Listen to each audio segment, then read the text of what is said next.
Cooling of period विशेष गरी उपभोक्ताको अधिकारको विषयसँग जोडिएर आउने विषय हो। कुनै वस्तु तथा सेवा खरिद बिक्री भए पश्चात खरिदकर्ताले उक्त वस्तु फिर्ता गर्न सक्ने गरी तोकिएको अवधिलाई कुलिङ अफ पिरियड भन्ने गरिन्छ। यस्ता अवधिभित्र उपभोक्ताले सामान फिर्ता गर्दा कुनै दायित्व वहन गर्नुपर्ने वा कुनै शुल्क जरिवाना तिर्नु पर्दैन। सरल भाषामा भन्नुपर्दा कुनै एउटा पदबाट अवकाश भए पश्चात अर्को कुनै लाभको पदमा नियुक्त हुनको लागि व्यतीत गर्नुपर्ने गरी तोकिएको न्यूनतम समयावधि नै कुलिङ पिरियड हो। सङ्घीय निजामती सेवाको गठन, सञ्चालन र सेवाका शर्त सम्बन्धमा व्यवस्था गर्न बनेको विधेयकमा समावेश कुलिङ पिरियडका विषयमा विवाद चर्किएको छ। प्रतिपक्ष मात्र नभई सत्तापक्षकै सांसदहरूले पास गरेको प्रतिवेदनमा बाहेक शब्द थपिएका प्रति सांसदहरूले असन्तुष्टि जनाएका छन्। माओवादी केन्द्रका उपमहासचिव जनार्दन शर्माले सङ्घीय निजामती सेवा ऐनमा कुलिङ पिरियडको व्यवस्थाका विषयमा गरिएको चलखेलमाथि अनुसन्धान हुनुपर्ने अडान राखेका छन्। यो संसदको उपहास गर्ने गरी हाम्रो सार्वभौम अधिकारमाथि हस्तक्षेप गर्ने गरी जुन कुरा गरियो, जुन षड्यन्त्र गरियो, जुन बदमासी गरियो, एकदम निज तुच्छ कार्य हो यो। त्यसकारण यो कार्यको सबभन्दा पहिले छानबिन हुनुपर्छ। छानबिन भएर यसको जिम्मेवारी कसले लिने हो? सचिवले लिने, सभापतिले लिने, समितिले लिने। यसको जिम्मेवारी कसले लिने? जिम्मेवारी लिनुपर्छ। र यो खालको छलछाम गरेर कानुनमै हेराफेरी हुने अवस्था आयो भने देशमा जनताले कसलाई विश्वास गर्ने, व्यवस्थापिकालाई कसरी विश्वास गर्ने, कानुनप्रति कसरी विश्वास गर्ने भन्ने एउटा गम्भीर प्रश्न उठेको छ। कुलिङ पिरियडमा कृत्य भएको भन्दै राज्य व्यवस्था तथा सुशासन समितिका सदस्यहरूले सभापति रामहरि खतिवडाको राजीनामा माग गरेका छन्।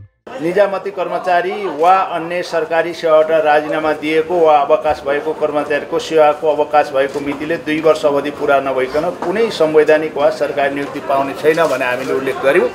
त्यही मूल मर्म थियो। त्यसको मुनि एउटा दफा थपिएर सदनमा गएको, पछिबाट गएको हामीले फेला पार्यौँ। यो कसको गल्तीबाट भएको छ, कसले गर्यो, त्यसलाई कारबाहीको दायरामा ल्याउनुपर्छ। आजै हामीले कानुन र सामान्य प्रशासन मन्त्रालयका साथीहरूलाई पनि आमन्त्रण गरेका थियौँ। उहाँहरू उपस्थित हुनु भएन। हामीले बोलाउँदा सभामुख कहाँ बोलाउँदाखेरि पनि यो गम्भीर ठुलो संसदमाथिको ठुलो प्रहार हो। यत्रो ठुलो मिस्टेक कानुन बनाउने कुरामा कहीँ हुँदैन। नेकपा एकीकृत समाजवादीका सांसद राजेन्द्र पाण्डेले यस्तो गम्भीर लापरवाही समिति सभापतिको सहयोग बिना नहुने भन्दै राजीनामा दिनुपर्ने बताए। यस्तो पास गर्ने एउटा, निर्णय गरेर आउने अर्को, उहाँ संसदमा लैजाने अर्को, यस्तो बदमासी हुँदो रहेछ भन्ने खालको हुन्छ। त्यस हुनाले अब अत्यन्त अविश्वासको स्थिति सिर्जना भयो। हामी सबै सांसदहरूको बदनामी भयो र यो व्यवस्थापिकामाथि कार्यपालिका हावी भयो। यो सबै घटनाहरू भए यसले सिङ्गो सिस्टमलाई पनि हानि पुर्याउने स्थिति देखिन्छ।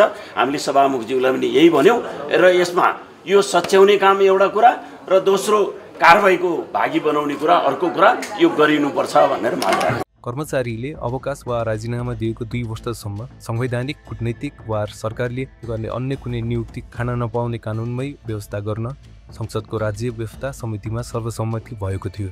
तर समिति सभापति खतिवडाको प्रत्यक्ष संलग्नताको वरिष्ठ प्रशासकहरूका स्वार्थलाई सङ्घीय निजामती सेवा विधेयकमा घुसाएर प्रतिनिधि सभाबाट पारित गरिएको भन्दै विरोध सुरु भएको हो।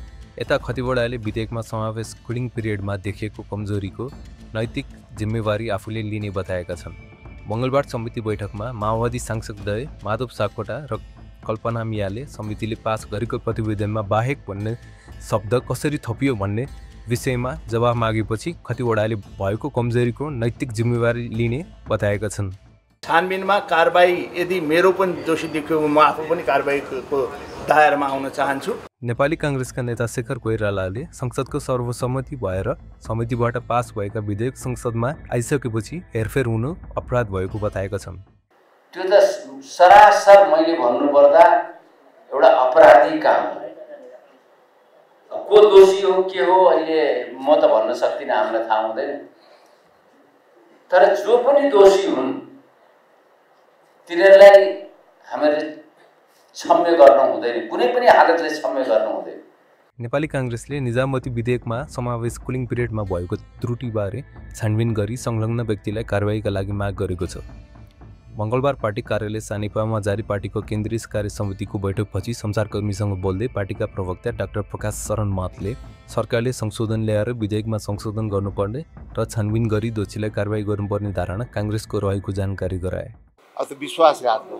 त्यस हुनाले जसले चाहिँ त्यहाँ पदको दुरुपयोग गरेका छ अवश्य पनि उनीहरूलाई चाहिँ छानबिनको दायरामा ल्याउनुपर्छ र तत्काल त्यो जुन चाहिँ त्यो कुलिङ पिरियड हटाएर त्यो प्रस्तावित भएको छ त्यो भोलि फेरि चाहिँ त्यो सरकारले संशोधन ल्याएर त्यसलाई त्यो सोच्याउनुपर्छ।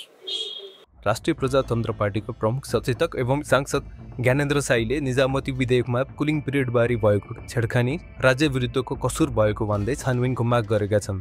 हामी अब राष्ट्रिय प्रजातन्त्र पार्टी स्वयं म दलको प्रमुख सचेतकबाट सभामुखसँग यो माग पनि गर्न चाहन्छु, यसको छानबिन होस् र नेपालको जुन कानुन बनाउने कुरामा यस्तो छेडखानीले न यो देशलाई फाइदा गर्छ, यो त राज्य अपराध हो। किनभने हामीले संसद बनाएका छौँ, समितिहरू बनाएका छौँ, ती समितिमा सांसदहरूको महत्त्वलाई नै तपाईँको छेडखानी गर्ने यो ठ्याक्कै के हो भने राज्य विरुद्धको कसुर जस्तै हो। यदि कसैले राज्य विरुद्धको कसुर के हो भन्यो भने यही हो राज्य विरुद्धको कसुर।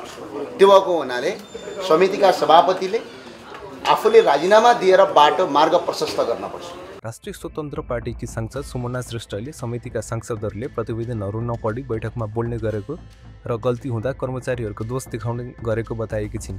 मङ्गलबार सभामुखसँगको छलफलपछि कुलिङ पिरियडबारे भएको छेडखानीबारे बोल्दै उनले सांसदहरूले बैठकमा प्रतिवेदनहरू नपढी बोल्दा गल्ती भएको बताएकी छिन्। सांसदहरूले मलाई थाहा थिएन, मैले पढ्ने टाइम पाएन भनेर एटलिस्ट त्यो समितिको सांसदहरूलाई चाहिँ नि त्यो अवसर छैन, त्यो छुट छैन होइन। त्यसकारण यो जुन यो सभरेन्टी एमपीको सभरेन्टीमाथि प्रहार भयो भने त्यो एकदम ठुलो एक्युजेसन हो। त्यसलाई पुष्टि गर्नको लागि मैले आधार भेटाएको छैन।